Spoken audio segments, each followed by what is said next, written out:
આજે ઇલેક્શન જે સ્થાનિક સ્વરાજ્ય ચૂંટણીનો છે એનો આજે છેલ્લો દિવસ છે.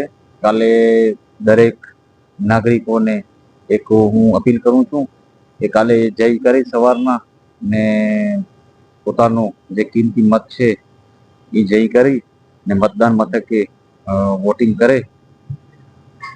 હું એક જ વસ્તુ કહેવા માંગીશ કે તમે જ્યારે વોટિંગ કરવા જાઓ ને ત્યારે એ ખાસ જોજો કે તમે કેને મત દેશો, કારણ કે આ એક સ્થાનિક સ્વરાજ્યની ચૂંટણી છે. જેને તમે જોશો તો એક નગરપાલિકાનું ઇલેક્શન છે, જે એક સામાન્ય ઇલેક્શન છે. એનામાં કોઈ મોટો એવો કોઈ ઇલેક્શન નથી જેનાથી કોઈ વાદ વિવાદ કે જે રીતે અત્યારે માહોલ બનાવી રહ્યા છે એવો કોઈ ઇલેક્શન પણ નથી. આ લાઇટ, પાણી ને ગટર ત્રણ વસ્તુનું જ આ ઇલેક્શન છે, જે સ્થાનિક લોકોને રોજે રોજની સમસ્યા હોય છે એના માટેનું ઇલેક્શન છે. જે વોર્ડ નંબર 3 ની અંદર આ ઇલેક્શનને બહુ જ હાઈ પ્રોફાઇલ બનાવી નાખ્યો છે. કોંગ્રેસના અમુક ઉમેદવારોના જે સમર્થકો છે એ લોકોએ. તો હું તમને ખાસ એક અનુરોધ કરું છું અહીંયાથી કે આના ખોટા પડદા બીજા લોકો ઉપર ન નાખો. તમે જે તમારા જે સમર્થકો છે એને ખોટી રીતે ભ્રમિક વાતો પબ્લિકની વચ્ચે ફેલાવવાનું બંધ કરાવું, કારણ કે તમારા લોકો પાસે કોઈ મુદ્દો છે નહીં.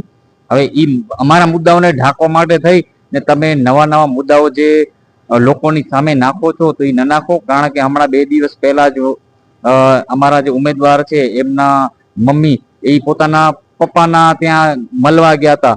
તો હવે એમના કારણે બીજો કોઈ મુદ્દો હતો નહીં, તો એ લોકો શું કર્યો કે એ મુદ્દાને એક ચર્ચા બનાવી કરી ને સ્ક્રીનશોટ પાડે છે. સ્ક્રીનશોટ પાડી અને એનામાં લખી કરી ને એ ફોટો વાયરલ કરે છે. તો એ મને નથી લાગતું કે આ બધી સારી વસ્તુ કરો છો. આ નીચલી કક્ષાનું એક તમે લોકો રાજકારણ રમવા જાઓ છો. એ રાજકારણ રમવાની જરૂર નથી.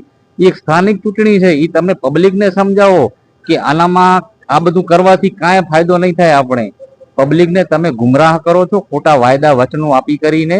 જે કામ આપણે કરવાનું છે ઇલેક્શનનું એ કરો. તમે મુદ્દા બતાવીને તમે ઇલેક્શન લડો. ખોટા તમે પ્રચાર પ્રસાર કરો છો. એક દીકરી પોતાના બાપને મળવા જાય છે તો એનો ફોટો સ્ક્રીનશોટ પાડીને વાયરલ કરે છે ને પબ્લિકને ગુમરાહ કરે છે. તો આ બધું તમે બંધ કરો. આ તમારી નીચલી કક્ષાની જે રમત છે ને એ પબ્લિક સમજે છે પહેલેથી. તમે વિકાસના મુદ્દા ઉપર આવીને ઇલેક્શન લડો. જે અમારા વિકાસના મુદ્દા છે, જેવી રીતે અમે વિકાસના મુદ્દા લઈને જઈએ છીએ, રોડ, રસ્તા, ગટર, કાસમભાઈએ જે કામ કરાવે છે ને અમે એ મુદ્દા ઉપર અમે ઇલેક્શન લડીએ છીએ. આવા વાયાત વાતું કરીને આવા ખોટા ખોટા કોઈને બદનામ કરવા માટે અને કોઈને નીચું બતાવવા માટે જે તમે કૃત્ય કરી રહ્યા છો ને, હું આ લોકો સામે પક્ષના ઉમેદવારોને કહું છું કે તમે લોકો તમારા સમર્થકોને પૂછોતા ખરા કે કયા હિસાબે આ લોકો પોતાને આ લોકોને ઓડીને વાયરલ કરો છો. અમને તો બધી ખબર છે કે ઉમેદવાર કોણ છે, શું છે, કેવો સક્ષમ છે, બધી ખબર છે ને પબ્લિકે જાણે છે કે આ તો અત્યારે એમના દીકરી માટે થઈને સામે આવ્યા છે ને પપ્પાને મળવા ગયા છે. બાકી ઓલરેડી લોકો પહેલેથી કામ જ કરે છે. પોતાની સંસ્થા ખાખી ચેરિટેબલ ટ્રસ્ટનું કામ કરે છે, પબ્લિકની વચ્ચે રહે છે.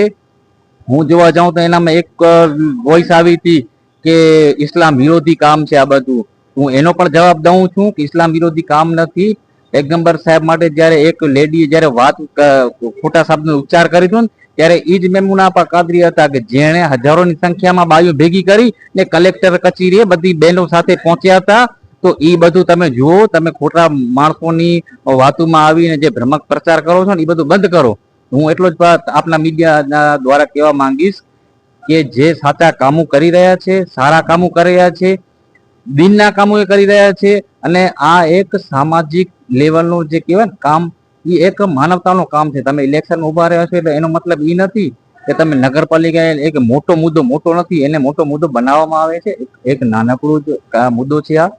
એ મુદ્દાને લઈને અમે લોકો આગળ નીકળ્યા છીએ અને જે લોકોના જે પ્રશ્નો છે ને એ અમે પૂરા કરશું. હવે ભારતીય જનતા પાર્ટીના અમે 4 ઉમેદવારો છે એને તમે ખોબે ખોબા મત આપી ને વિજય બનાવજો. અમે તમને વિશ્વાસ આપીએ છીએ કે કામ કરવાની જવાબદારી અમારી છે. જે અધૂરા રહી ગઈ છે અમે બધી પૂરી કરશું.